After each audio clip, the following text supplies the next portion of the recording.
Alright, in these two, both triangles are special 30, 60, 90s. And when you know the hypotenuse, you can take half of it to get the shortest side.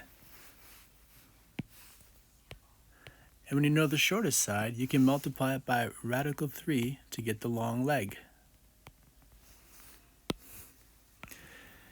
In this problem, we know the long leg.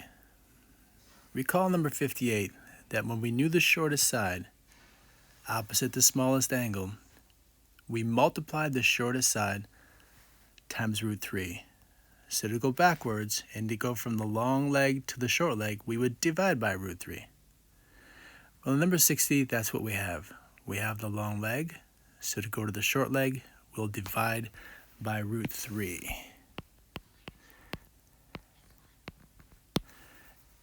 Alright, and remember, when you know the short leg, you just multiply it by 2 to get the hypotenuse. So in number 60, we know the short leg, so we'll multiply this times 2 to get the hypotenuse, and that gives us 28 over radical 3.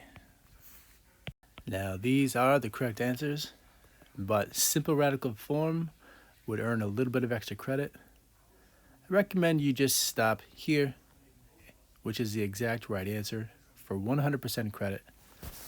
But if you've got the bandwidth to keep on thinking about simple radical form, or in this case, having denominators that don't have radicals in them, remember that when you're dividing a number by the square root of 3, you can just change it to times the square root of 3, but then you need that number to be divided by 3. So this is acceptable for a little bit of extra credit. Same thing over here.